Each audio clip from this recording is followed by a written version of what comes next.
किसान को लेकर मुद्दे आते हैं कि उनको किस तरह से विकास हुआ है या नहीं हुआ है, वैसे ही किसान को लेकर मुद्दों को लेकर आज हम बात करेंगे। क्या क्या किसान रोजगार भंडार गुंजरू, क्या नाम है आपका?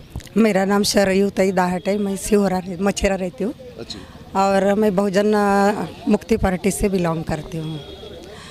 मेरा ये कहना है कि देश के अंदर में 60 साल तक कांग्रेस ने राज की है ना, और अभी 10 साल बीजेपी राज कर रही है ना, 2014 से 2019 और 24 के इलेक्शन। अब ये बोलते हैं कि हम विकास कर रहे हैं, तो विकास कैसा है? हर आदमी की जो नीड है वो अन्न वस्त्र निवारा शिक्षा हेल्थ और रोज़गार, ये 6 बातें हैं। तो क्या लोगों को अच्छा हेल्थ मिल रहा है, लोगों को अच्छी शिक्षा मिल रही है, लोगों को अच्छा रोज़गार मिल रहा है?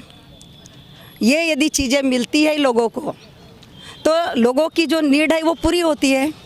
आज महाराष्ट्र के अंदर में अभी ये जो सितंबर महीने में महाराष्ट्र सरकार ने 62,000 स्कूलें बेचने को निकाली थी, 9 कंपनियों को बेच दी थी, और बेचने के बाद में जो 2.5 लाख शिक्षक थे वो खाली बैठने वाले थे, क्योंकि कंपनी वो जो शिक्षक थे गवर्नमेंट में लगे, वो शिक्षक वो गवर्नमेंट के तरफ से लगे थे, और वो स्कूलें जो कंपनी को बेच दिए थे।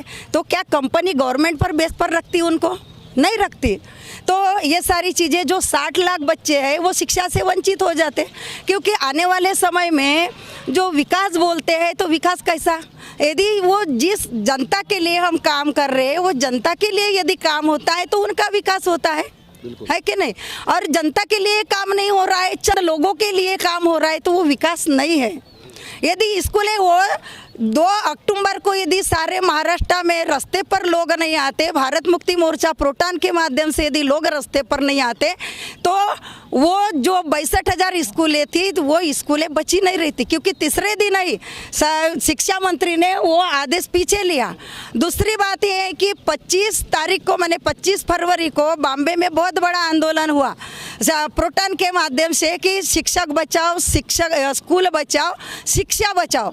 इस बात जब वो वहाँ पे बॉम्बे में आंदोलन हुआ, वो आंदोलन की परिणति ऐसी हुई कि तीसरे ही दिन महाराष्ट्र सरकार ने 11,000 पदे भरने का वो आदेश निकाला, और भर भी दिया कि जो 11,086 जो पदे थे वो उन्होंने वो जो रिक्त टीचर लोगों के पद भरे गए। तो ये बहुत सारी दूसरी बात है कि साहब बोलते हैं हमारे प्रधानमंत्री कि रोजगार की गारंटी कैसी होती है? 90 दिन की गारंटी होती है क्या? ये गारंटी नहीं ना। गारंटी जो होती है कि जो काम करता है उसको साल में 365 दिन काम मिलता है, वो गारंटी है। जैसा लोग सर्विस में लगते हैं और 58 साल तक काम करते हैं, वो गारंटी है क्या? गारंटी है। यदि गारंटी होती तो यहाँ भैया ने बोले हैं कि जो भारत के अंदर की 2 करोड़ नौकरियां देने का 15 लाख देने का, 15 लाख तो छोड़ दो, 15 लाख तो लोगों को मिले ही नहीं। उसके बाद में जो रोजगार की गारंटी थी तो वो रोजगार की भी गारंटी 2 लाखों की गारंटी, 2 करोड़ की गारंटी दिए थे, वो भी नहीं मिली। आज परिस्थिति कोरोना काल के नाम से जो हमारे लोग जो कंपनियों में काम कर रहे थे, सारी भारत की कंपनियां बंद कर दी इन्होंने, बहुत सारी कंपनियां, और वो कंपनी का जो लेबर है वो गाँवों के तरफ आया है। आज उनके पास में काम नहीं है। महंगाई पर आते हैं हम तो बहुत बड़े पैमाने पे देश के अंदर में महंगाई बढ़ गई है। आने वाले समय में देश के आंकड़े कहते हैं कि इस देश के जो 35% जो बच्चे हमारे बेरोजगार हैं, क्या यही गारंटी है? हमारे बच्चे जो रोजगार मांगने भारत सरकार से जाते हैं और वो इंटरव्यू को जाते हैं तो उनके ऊपर डंडे मारा जाता है। ये सही में जनता के हित में काम हो रहा है? डंडे मारना यानी अच्छी बात है क्या? वो तो तुम नोट भेज रहे हो, है कि नहीं? वो तुम ऑर्डर भेज रहे हो उनको कि तुम इंटरव्यू में, बच्चे आते हैं तो पुलिस के हाथ से डंडे मरवाए जाते हैं। ये क्या भारत का विकास है?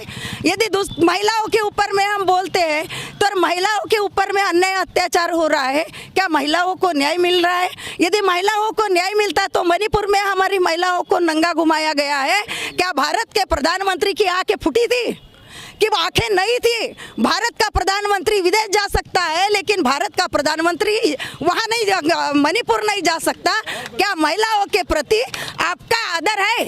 आप बोलते हो कि बेटी बचाओ बेटी पढ़ाओ, हर बात में आप बोलते हो हम कि हम विकास करते हो। क्या महिलाओं को नंगा घुमाने का विकास कर रहे हो आप? कौन सा विकास है ये बताओ? क्या रोड सड़कें ढोडे नाले ये तो सरकार का काम है, ये तो प्लानिंग कमीशन का काम है। प्लानिंग बनती है कि कैसा विकास किया जाए। तो ये बहुत सारी चीजें हैं कि क्या इनमें सरकार फेल नहीं है? मोदी जी तो कह रहे हैं कि अभी डिजिटल मीडिया बन रही है। हाँ वही तो। अरे भारत के अंदर में 65% लोग निरक्षर है। क्या 65% लोग निरक्षर डिजिटल इंडिया बना सकते हैं? अट्रैक्शन इंडिया बना सकते हैं? बिल्कुल नहीं बना सकते। भारत के 65% लोग जो सही करने के लायक है, आज भी लोगों के पास में मोबाइल है, आज भी सारी चीज़ें जो मोबाइल में आईटी के माध्यम से इंटरनेट सॉफ्टवेयर है। बहुत सारे हमारे बच्चों को मोबाइल नहीं समझता है ना। कोरोना काल में भारत के अंदर में भारत के अपर लोगों के बच्चे विदेश पढ़ने गए और हमारे बच्चों के हाथ में मोबाइल थमा दिया और अदानी अंबानी ने हमारे बच्चों को 1.5 GB फ्री दे दिया और बोले ऑनलाइन पढ़ाई करो। कैसी कैसी? अरे शिक्षक कोई नहीं आएगा तो ऑनलाइन बच्चों को क्या? दूसरी बात यह है कि भारत 6 लाख खेड़ों का बना हुआ है, ये 6 लाख देहातों का बना हुआ है। तो भारत के अंदर में 6 लाख देहात है। आज भी भारत के अंदर में ऐसी परिस्थिति है कि जो आखिरी के छोर का जो गाँव है वो गाँव में बिजली नहीं है, पानी नहीं मिल रहा है। ये परिस्थिति है। ये क्या परिस्थिति है? क्या सही में भारत डिजिटल इंडिया बनेगा? और डिजिटल इंडिया बना क्या बदलाव करना चाहिए? बदलाव होना चाहिए। देखो जिस देश की शिक्षा अच्छी होती है, जिस देश की शिक्षा अच्छी होती है वो देश प्रगति पर जाता है। इसका उदाहरण है जापान। जापान के ऊपर में अमेरिका ने न्यूक्लियर बम डाले तब भी जापान आज टेक्नोलॉजी के माध्यम से खड़ा है। क्या हमारे बच्चों से प्राथमिक क्षेत्र से टेक्नोलॉजी मिल रही है? सही करने लायक पढ़ाई मिल रही है? तो ये क्या पढ़ाई है? मैं नहीं कहती। भारत के जो राष्ट्रपति थे प्रणब मुखर्जी, वो कहते थे कहाँ खड़गपुर गए। खड़गपुर की जो यूनिवर्सिटी है आईटी की यूनिवर्सिटी, वो आईटी के यूनिवर्सिटी में भाषण देते हैं तो राष्ट्रपति कहते हैं कि भारत के अंदर में जो विश्व में 200 यूनिवर्सिटियाँ हैं वो 200 यूनिवर्सिटियों में भारत की एक भी यूनिवर्सिटी नहीं है। ऐसा क्यों हो रहा है? तो ये सारा सिस्टम, क्योंकि जब तक जनता सिस्टम को बदलेगी नहीं तब तक जनता का विकास नहीं है।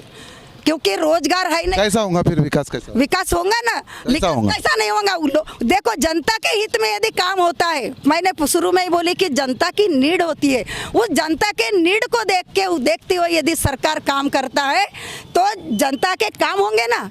लेकिन उस हिसाब से काम ही नहीं हो रहा है ना। आज बड़े बड़े पुल बन रहे हैं, बड़े बड़े रोड बन रहे हैं। अभी भैया ने बताया कि 6 वे। ये विकास नहीं है तो विकास है ना, करना चाहिए ना, हम बोलते हैं ना। लेकिन मेरे को बताओ भले यहाँ पे जितने लोग खड़े किनके पास में 4 व्हीलर गाड़ियाँ अच्छे पैसे वाली गाड़ियाँ है क्या? तो रोड किसके लिए बन रही? तो ये जो कंपनी से इनकी जो कंपनियां बन रही है और कंपनी से गाड़ियां निकाल रही है। यहाँ पे पूछो ना, ये इतने सारे लोग हैं, किसी के पास में 20 लाख की मर्सिडीज है क्या? किसके पास में है बताओ ना। क्या बैल बंडी लेके वो रोड में जाएंगे? आने वाले समय में पता है इनकी बंडी, इनकी 2 व्हीलर भी नहीं चलेगी। आपको पता है समृद्धि हाईवे का, आपको पता है 2 व्हीलर समृद्धि हाईवे में नहीं जा सकती। ये बहुत सारी चीजें देश के अंदर में है। जब तक हम जनता के नीड में नहीं जाए। आप क्या कहते हैं विकास नहीं हुआ? विकास नहीं हुआ है भैया। विकास देखो शिक्षा का विकास नहीं हो रहा है। इस देश की, इस महाराष्ट्र की शिक्षा बेचने को निकाले। जिस देश की शिक्षा खराब होती है वो देश प्रगति पर नहीं गुलामी की ओर जाता है और भारत की जनता गुलामी की ओर जा रही है। गुलामी की ओर ले जाने का काम इस देश की व्यवस्था कर रही है। इस व्यवस्था को जब तक जनता बदलेगी नहीं, और इसका एक ही कारण है, इसका एक ही कारण क्या है?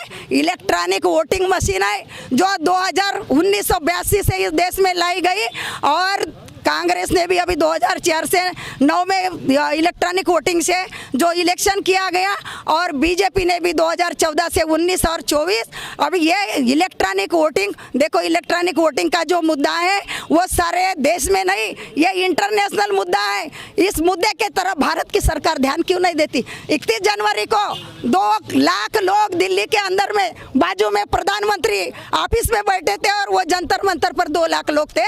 क्या जनता की बात नहीं सुनी जाती? यदि जनता की सरकार है, लोकशाही किसे कहा जाता है? लोकशाही जिसे कहा जाता है कि जनता की बात सुन के जनता के हित में जो लोग काम करते हैं उसे लोकशाही कहा जाता है।